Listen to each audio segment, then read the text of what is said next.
O tema de hoje, que até Felipe divulgou aí no Instagram, é uma decisão vitoriosa. Uma decisão vitoriosa, e aí coloquei uma observaçãozinha em 4 etapas. Porque para mim é uma decisão só, mas que ela tem segmentos, ela tem etapas, ela tem passos.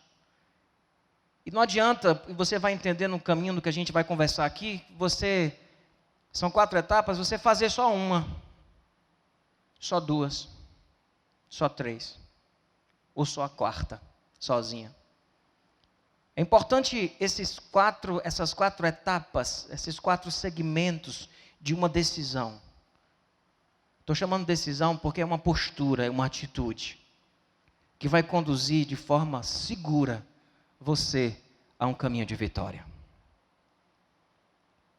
Mas aí vem a pergunta, né? O que é vitória e o que é vencer na vida? Eu lembro de uma época que eu era seminarista lá em Recife, estava estudando teologia, novinho, 20 anos.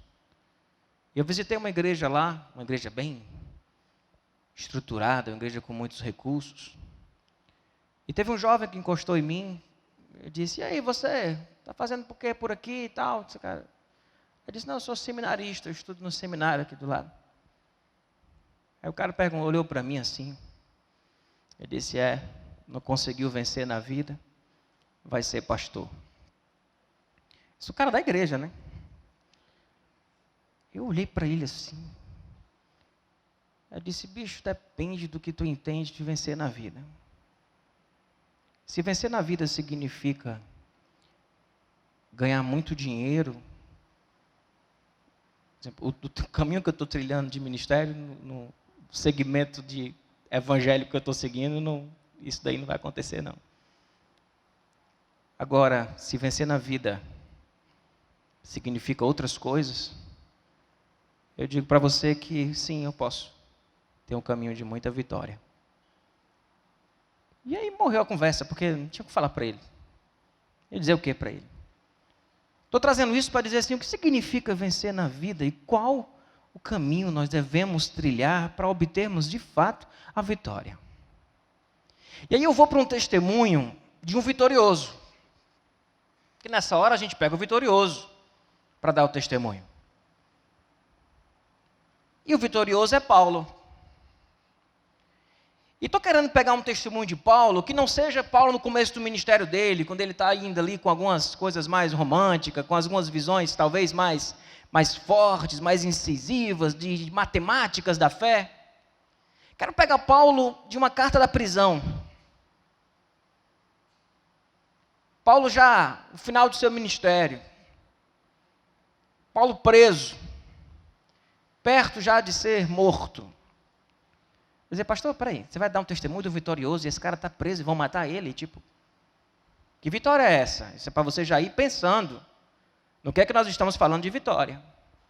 Porque eu vou pegar o testemunho de um cara que sem dúvida é vitorioso, um cara que é um dos autores principais do Novo Testamento, que influenciou e sistematizou a fé para toda a cristandade. Mas se olhar para a vida dele não foi fácil, não. Ele estava preso. E podemos sim dizer que ele era um cara vitorioso. E aí vamos retirar essas etapas que eu falei de 2 versículos da carta de Paulo aos Filipenses, que é uma das cartas da prisão. Efésios, Filipenses, Colossenses e Filemão. Então, nestes 2 versículozinhos de Filipenses 3, 13 e 14. Vamos ler? Diz o seguinte: irmãos, eu não penso que eu mesmo já o tenha alcançado, mas uma coisa eu faço, esquecendo-me das coisas que ficaram para trás e avançando para as que estão adiante, eu prossigo para o alvo, a fim de ganhar o prêmio do chamado celestial de Deus em Cristo Jesus. Vamos ler de novo, porque eu vou tirar as 4 etapas desses 2 versículos. Não penso que eu mesmo já o tenha alcançado, mas uma coisa eu faço, esquecendo-me das coisas que ficaram para trás e avançando para a que estão adiante, prossigo para o alvo, a fim de ganhar o prêmio do chamado celestial de Deus em Cristo Jesus. Primeira coisa, e eu vou pegar igual está no texto. Não penso que eu mesmo já o tenha alcançado. Alguém que vence e que tem uma caminhada de vitória é alguém que sabe dizer a frase, eu não sei. É alguém que sabe elaborar a frase, eu preciso melhorar. Não que eu não tenha alcançado. Não penso que eu mesmo já o tenha alcançado. Corrigindo, desculpa. Eu não alcancei ainda. Ele tinha consciência de que ele não era o bambambam. E quem vence é aquele que olha e tem coragem de dizer, eu não sei, eu não tenho resposta para isso. Alguém que tem coragem de dizer, eu preciso melhorar. Filipenses 3,12, que é o versículo anterior, ele diz, não que eu já tenha obtido tudo isso, ou tenha sido aperfeiçoado completamente, mas prossigo para alcançá-lo, pois para isso também fui alcançado por Cristo Jesus. Não que eu já tenha obtido. Ele tinha consciência da sua fragilidade. E um vencedor não é alguém que não tem fraqueza, não é alguém que não tem dúvida, mas é alguém que sabe conviver com isso, que aceita as suas fraquezas, que sabe lidar com as suas limitações. Vencer não é não ter limitações. Vencer não é não ter problemas. Ele diz, não que eu tenha alcançado, eu não alcancei ainda. Eu não alcancei. Isso ainda não é verdade plena na minha vida. Ele tinha um olhar humilde. Quem é o grande sábio da Bíblia? Olhando para o Antigo Testamento. Salomão. Salomão foi tido como um homem muito sábio. E é a história de Salomão, quando Salomão pede a Deus o quê? Sabedoria. Deus chega para Salomão e diz, Salomão, pede o que você quiser que eu te dou. Aí Salomão diz o quê? Eu te peço sabedoria. E ele foi um homem muito vitorioso. Mas sabe por que ele pediu sabedoria? Está nos versículos anteriores do pedido. Ele diz, eu sou como um menino pequeno, eu não sei nem como entrar e nem como sair. Ele sabia elaborar a frase, eu não sei, eu preciso melhorar. E são essas pessoas que vencem. São as pessoas que têm a humildade para dizer, eu não sou perfeito. Eu tenho coisas na minha vida que eu preciso trabalhar. Quando você chega numa fase na sua vida que você olha assim e diz, estou top. Já sou maduro. Já sei lidar com as coisas. Já conheço a Bíblia toda. Já sei me relacionar com as pessoas. Tenho resposta para todos os problemas do nosso país. É porque nunca me perguntaram, senão eu já tinha resolvido isso fácil. Tenho resposta para tudo. Essa pessoa parou de vencer, parou de crescer. Porque ela acha que já alcançou tudo, que já sabe tudo. Ela não precisa de ninguém. O vencedor, ele está sempre entendendo que existem coisas que ele ainda não alcançou. Que existem coisas que ele ainda não sabe. Que existem coisas que ele ainda não venceu. E ele não para de lutar por isso. Porque ele tem uma visão humilde. E a decisão é de se humilhar. É de humildemente continuar dizendo, eu não sei e eu preciso melhorar. Paulo estava maduro, meu povo. Paulo estava preso, já mais de idade. E ele está dizendo, não que eu tenha alcançado. Eu não alcancei, eu ainda não fui completamente aperfeiçoado naquilo. Você escutar uma pessoa, sabe, já madura, que fez o que fez, que plantou o que plantou. Isso fez de Paulo um grande vitorioso e alguém sensacional. Segundo lugar, a segunda etapa, é quando Paulo diz, esquecendo-me das coisas que ficaram para trás. Você não consegue vencer se você ficar toda hora olhando para trás. Quer seja com saudosismo, ou com lamentação, ou com amargura, ou com culpa. ou com mágoa, esquecendo-me das coisas que para trás ficam. Esquecendo das coisas que ficaram para trás. E esta coisa de não olhar para trás é coisa muito séria da Bíblia, meus irmãos. A gente tem lá em Gênesis 19 a mulher de Ló, quando o anjo aparece lá e manda Ló sair com a mulher, e ele dá uma orientação, ele diz o quê? Não olhe para trás e não pare de correr. Siga. Foi o que a mulher de Ló fez? Parou e olhou para trás, virou o quê? Uma coluna de sal, uma estátua de sal. Esse olhar para trás, é aquele olhar para trás que diz assim, Sodoma, Gomorra, saudade que eu estou de ti. Ou é um olhar para trás e dizer assim, deixa eu ver o povo morrendo. Esse olhar para trás, ele traz algo ruim. Não tem um positivo nisso. Interessante que Jesus chegou a dizer sobre a mão no arado, em Lucas 9,62, que ninguém que põe a mão no arado e olha para trás é apto para o reino de Deus. Você sabe o que é um arado? O arado é um negócio de ferro que tem quase que uma pá, que vai arando a terra, ele vai preparando a terra, e ela tem que ser arada, certinha, retinha. Então, hoje se faz isso com máquina, mas naquela época tinha um arado, tinha um boi puxando, e o cara vai ali dando o direcionamento, ou ele vai fazendo na mão mesmo, dependendo da terra, e ele tinha que olhar para frente, apontar para algo, e não tirar o olhar dali, porque se ele olhasse para trás, o cara está arando a terra olhando para trás, ele vai fazendo o arado todo torto. É bêbado arando a terra. De quem foi que fez isso aí? Foi um bêbado? Não, foi gente que estava olhando para trás. Porque se desconcentra do que está fazendo, fica olhando para trás. E ele diz, ninguém que põe a mão no arado e olha para trás é apto. E Paulo, meus irmãos, tinha muitas coisas no seu passado que poderiam prendê-lo, que poderiam anestesiá-lo, poderia transformar ele numa coluna de sal, numa estátua de sal. Poderia fazer ele não conseguir fazer o serviço direito, porque ele estava ali concentrado das coisas, diz, esquecendo-me não que eu tenha alcançado, porque eu ainda não alcancei, e esquecendo das coisas que ficam para trás. Nesse próprio capítulo de Filipenses, olha o que Paulo fala do passado dele. Ele diz, no capítulo 3, do 5 ao 7, circuncidado ao 8º dia de vida, falando dele mesmo, que ele foi circuncidado ao 8º dia de vida, que ele pertence ao povo de Israel, que ele é da tribo de Benjamim, que ele é verdadeiro hebreu, quanto à lei, fariseu, quanto ao zelo, foi perseguidor da igreja, quanto à justiça que há na lei, ele foi irrepreensível. E ele diz o quê?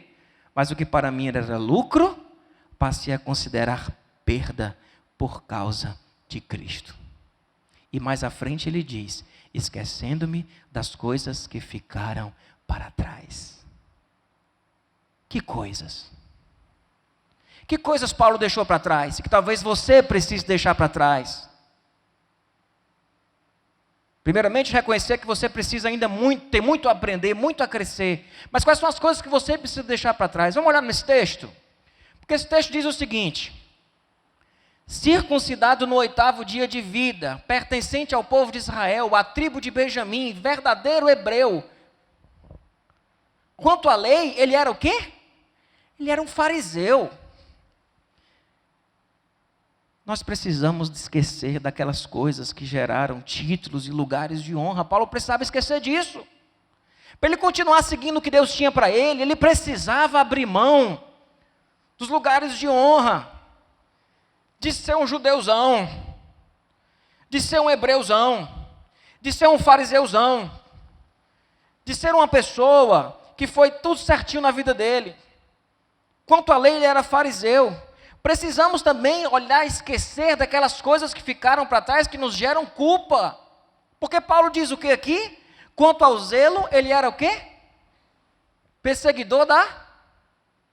Vocês acham que Paulo não vê no ministério dele se tornando igreja depois, sabendo dos irmãos, sabendo que ele tinha participado do apedrejamento de Estevão, que Paulo não precisou para continuar o ministério dele, a vida dele, esquecer disso? Esquecer que ele tinha perseguido a igreja. Não é esquecer no sentido de desmemoriar, não. É esquecer no sentido de ter isso resolvido. Quando diz esquecendo das coisas que ficam para trás, não é não lembrar mais, não. É ter isso resolvido. É não ficar olhando para isso. Não ficar vivendo a vida olhando para as culpas que estão aí tomando conta do teu coração. Não se perdoando porque você perseguiu a igreja. Não se perdoando porque você não conseguiu dar continuidade no seu casamento. Não se perdoando porque você cometeu erros, que você colheu frutos, olhando para trás, lamentando, sofrendo com isso. Porque você quebrou. Culpa. Paulo tinha culpa. Isso poderia ter parado ele, congelado ele, transformado ele numa estátua de sal. E ele precisa dizer, esquecendo-me das coisas que ficam para trás. Que coisas? Culpas. Coisas também que geram mérito. O que Paulo diz? Quanto à justiça que há na lei, ele era o quê? Irrepreensível. O que é que ele está dizendo? Que de acordo com a lei, ele cumpria tudinho, tintim por tintim. Mas ele precisou deixar isso para trás. Esse mérito para trás. Para chegar a afirmar como afirma de todos os pecadores. Eu sou o principal. Eu sou o primeiro. Ele precisou deixar isso para trás. Ele precisou deixar também mágoas. Porque se ele perseguiu, ele também foi perseguido. Ele foi açoitado.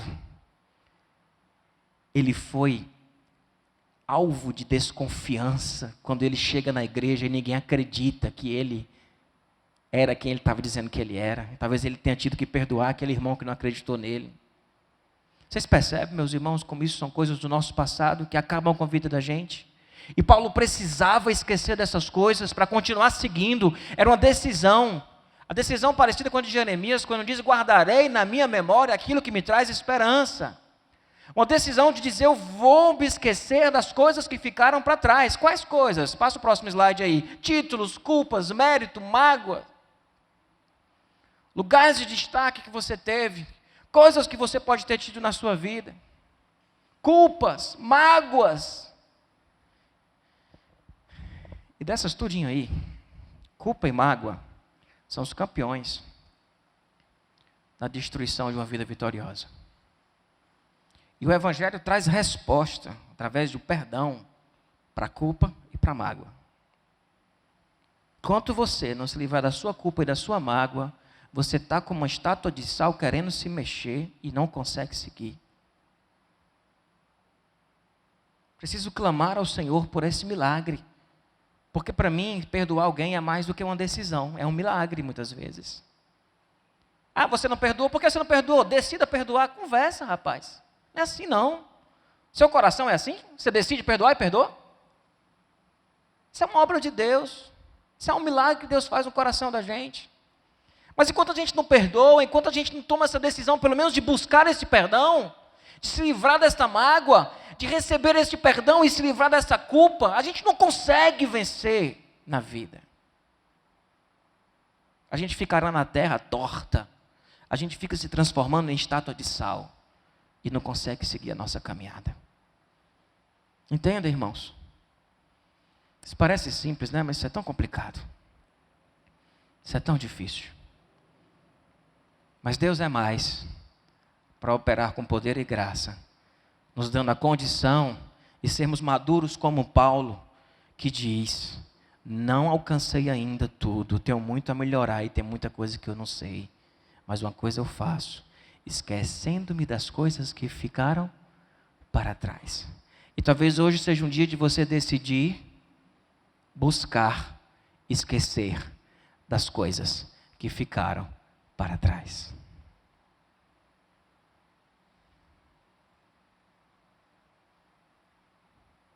Esquecer não é não conhecê-las. Ela não incomodar mais. Está resolvido. Eu sei que isso aconteceu, mas está resolvido. Eu sei que eu tinha aquele emprego, que eu tinha aquele salário, que eu tinha aquela vida, que eu tinha aquele lugar, que eu tinha aquele cargo, que eu tinha aquele mérito, que eu tinha aquele cargo comissionado, que eu tinha aquela empresa, que eu tinha aquele casamento. Mas eu preciso me esquecer dessas coisas que ficaram para trás, se eu quiser continuar seguindo. E aí vem a terceira etapa. A terceira etapa é avançando para as que estão adiante. Enquanto você não esquece, você não consegue avançar. Avançando para as coisas que estão adiante. Aí me chama a atenção a palavra que o anjo dá à mulher de Ló. Em Gênesis 19, 17, aí eu projetei aí.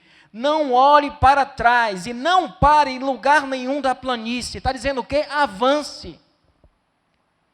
Não pare. Interessante que o Salmo 23 diz, ainda que eu ande pelo vale da sombra da morte. Porque até no vale da sombra da morte é lugar de andar, de seguir. Ainda que eu ande pelo vale da sombra da morte, o vale não nos impedirá de seguirmos. Esquecendo-me das coisas que ficam para trás, eu avanço para as que estão diante de mim. Esse semestre passado foi muito puxado para mim. Aquele semestre que você termina assim, acabado, você sabe o que é isso, você vive isso na sua vida. E eu resolvi não tirar férias lá em dezembro, emendei um ano sem férias praticamente, e aí cheguei ali em maio, em abril, eu estava assim, rapaz, quando é minhas férias mesmo, aí em junho, eu não vou chegar lá não. Aí sabe o que eu fiz? Eu comprei uma passagem. Lá para a viagem, lá na frente. Eu peguei o meu celular e coloquei temperatura de Gramado. E aí todo dia eu acordava, estava lá a temperatura de Gramado. O pessoal ficou até brincando comigo. Porque pegava, rapaz, lá em Gramado está 7 graus agora. Eu ficava toda hora falando. Mas ficar olhando para algo bom que eu ia viver, para algo que eu ia realizar daqui a 3 meses, me deu força para enfrentar abril, maio e junho, que quem trabalha aqui junto com a gente mais de perto sabe que foram meses puxados, porque eu estava olhando para Gramado. Estratégia, entendeu? É tipo, deixa eu botar aqui, vamos fazer uma viagem, vamos marcar, marquei a viagem, eles vão viajar. E aí eu voltei da viagem descansado, gordo, feliz. E agora estou pronto para poder levar mais um semestre de peia. É isso. A vida não tem dessas coisas. Mas eu só aguentei porque eu olhei para frente, olhando para as coisas que estão. E a fé não é isso, meus irmãos. Nós olhamos para o que nós temos de esperança, do que nós temos lá pela frente. Viktor Frankl foi um cara, um psiquiatra, que no campo de concentração nazista desenvolveu uma teoria e uma chamada logoterapia, que nem é muito conhecido, onde ele defende que quem tem um porquê enfrenta qualquer como. Dá um tempo para vocês pensarem, que essas frases de filósofos a gente tem que ler e dar uma pensada. Não é aquela frase que você lê e já entendeu, não. Quem tem um porquê enfrenta qualquer situação, qualquer como. E ele percebeu o quê? Que as pessoas no campo de concentração, que sabiam que tinha alguém vivo fora do campo de concentração, mantiveram a esperança de reencontrar essas pessoas. Foram as pessoas que conseguiram sobreviver àquele sofrimento. As pessoas que não tinham mais um porquê lá fora, elas não suportaram o sofrimento no campo de concentração e morreram de angústia. Morreram por falta de sentido. Mas aquelas no campo de concentração, que tinha alguém vivo, um parente que morava em outro lugar, que tinha um objetivo lá fora, tinha alguém para encontrar lá fora, tinha um porquê, suportou aquele como. Então Paulo está dizendo, esquecendo-me das coisas que ficaram para trás. Paulo estava preso, condenado, sabia que ia morrer. Ele diz, eu faço o quê? Eu avanço para a questão. O que é que estava diante de Paulo? O ministério abençoado? uma nova plantação de igreja para ele viver, o que é que estava diante de Paulo? A morte. Era isso que estava diante dele. E diz, eu olho para aquelas que estão diante de mim. Eu lembro do papai, quando o papai fez 70 anos, o papai está com 72 agora, e no aniversário de 70 anos dele, ele fez tudo o que ele queria fazer até os 80. Até os 80 eu quero fazer isso. Compartilhou com a gente. Aí eu achei legal, fiz 40, né? Estou com 42. Aí fiz também tudo que eu queria fazer até os 80. Eu tenho mais tempo. Mas ele tem mais coisa na lista dele, viu? Do que na minha. E eu estou pensando que eu vou fazer daqui a 5 anos. Isso nos mantém, meus irmãos, focados em seguir. Porque quem tem um porquê, suporta qualquer tipo de como. Mas nós não estamos falando de você ter alvos e metas para seguir. Eu não sou um coach. Eu sou um pastor. Nada contra o coach, mas não é minha profissão, não é minha abordagem. Então, quando eu falo de alvo, eu estou falando de um alvo. Porque ele diz, aí vem o quarto segmento, prossigo para o alvo. E Paulo dá testemunho em 1 Coríntios 9, 26, sendo assim, não corro como quem corre sem alvo, e eu não luto como quem esmurra o ar. Você está lutando como sem alvo? Esmurrando o ar, porque você não sabe com quem você está lutando, você não está enxergando? É preciso escolher o alvo certo. Porque se você escolher o alvo errado, se você colocar metas imbecis, é imbecilidade que você vai colher.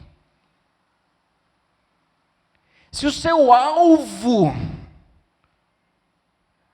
é simplesmente ganhar dinheiro e se aposentar, é a mediocridade de simplesmente se ter dinheiro e aposentadoria que você vai colher. O que é vencer na vida? O que é ser vitorioso a respeito dos propósitos da nossa vida? É sobreviver a esta vida? Ou pode ser muito mais do que isso? Paulo diz, esquecendo das coisas que ficam para trás e olhando para que estão diante de mim, eu prossigo para o alvo. O alvo, não é um alvo, é o alvo. O alvo. Uma vez um pai pegou um filho e disse, filho, escolhe algo para arar a terra, segura e segue. O filho pegou, colocou e saiu seguindo. Quando chegou lá no final, ele olhou para trás, estava tudo torto. E aí o pai disse, meu filho, por que ficou tudo torto? Onde foi que você mirou? Pai, eu fiquei mirando naquela vaca. Mas a vaca andava para um lado e ele ia seguindo a vaca. A vaca ia para o outro, ele ia seguindo o outro. Isso acontece quando nós miramos em algo errado. Nós temos que ter um alvo, mas o nosso alvo é Cristo. O nosso alvo é Cristo, isso é muito forte no ensino de Paulo. Voltando ao texto, em Filipenses 3, 10 e 11, Paulo diz, eu quero conhecer a Cristo, ao poder da sua ressurreição e a participação em seus sofrimentos, tornando-me como Ele em sua morte. Ele ainda diz em Efésios, outra carta da prisão, até que todos alcancemos a unidade da fé e do conhecimento do Filho de Deus e cheguemos à maturidade, atingindo a medida da plenitude de Cristo. Ele ainda diz em Colossenses, nós o proclamamos, advertindo e ensinando a cada um com toda a sabedoria, a fim de que apresentemos todo o homem perfeito. Muniz, volta lá para o primeiro texto do nosso slide. O texto completo de Filipenses 3, 13 e 14. Quando ele diz, irmãos, não penso que eu mesmo já o tenha alcançado, mas uma coisa faço, esquecendo-me das coisas que ficaram para trás e avançando para as que estão adiante, eu prossigo para o alvo, a fim de ganhar o prêmio do chamado celestial de Deus em Cristo Jesus. Colocar Jesus como alvo na tua vida não é simplesmente conquistar algo na eternidade. É viver algo tremendo e cheio de propósito e de sentido nesta vida aqui na terra. A vida que Jesus tem para nós, ela se completa na eternidade, mas ela começa aqui e agora. Mas para vivê-la aqui e agora, nós precisamos saber que nós não somos completos ainda. Esquecermos das coisas que estão para trás, olharmos para a que estão adiante de nós e colocarmos Jesus como alvo soberano na vida da gente. Seguir a Jesus, os seus ensinos. Você vai ter vitória nos seus relacionamentos, você vai ter vitória na sua família, você vai ter vitória na sua vida em termos de propósito, de realização. Pode ser que seguindo a Jesus você não seja mais rico, mas você desfrutará de riquezas maiores da vida. É seguir a Jesus de verdade e colher frutos que torne você alguém de fato vitorioso. Amém, irmãos? Queria te fazer algumas perguntas, eu queria que você tentasse responder aí para Deus. Eu chegasse para você agora e perguntasse para você: filho, você sabe que tem muita coisa a melhorar, não sabe? Qual seria a sua resposta?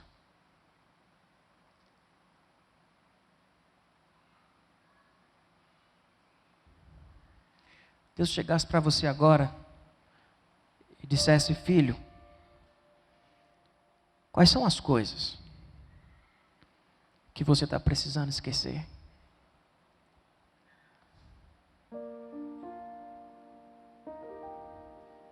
Por que você está olhando para trás?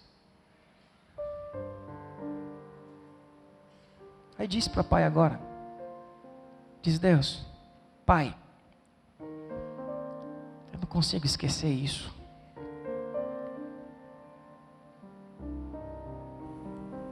Me ajuda.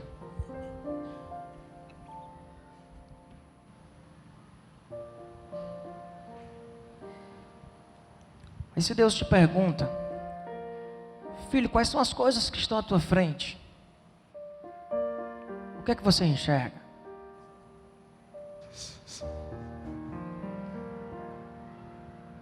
Aí você pode dizer: pai, eu enxergo a eternidade.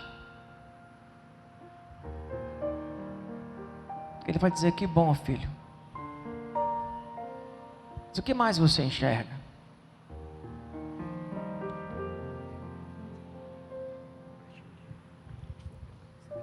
Talvez você diga: não sei, pai. Me mostra sonhos nesta vida que tenham a ver com sonhos que estão no teu coração. Eu quero viver algo cheio de propósito. Se Deus chegasse para você e fizesse uma última pergunta e dissesse: meu filho,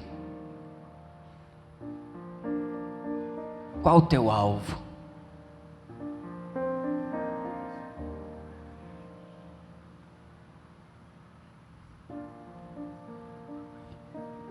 Que você tenha condição de responder: pai, o meu alvo é Cristo.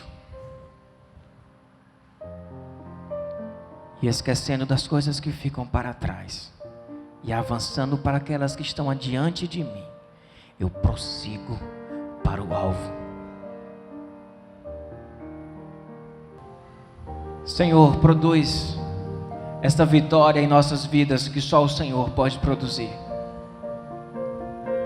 Nos cura de nós mesmos, nos cura das nossas dores, das nossas lembranças do passado que nos aprisionam.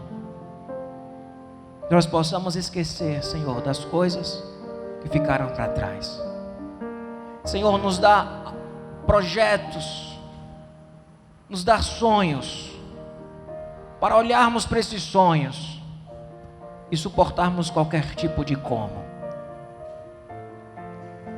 Senhor, nós colocamos agora Jesus como alvo da nossa vida. E que o Senhor seja o centro, que o Senhor seja o alvo, que o Senhor seja a força, que o Senhor seja a origem, que o Senhor seja o motivo, que o Senhor seja Senhor em nossa história. Que nós possamos, Pai, desfrutar de uma vida plena, que só o Senhor pode nos dar.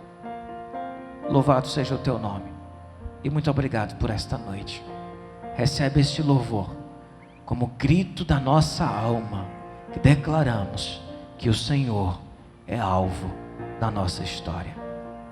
Amém, Senhor.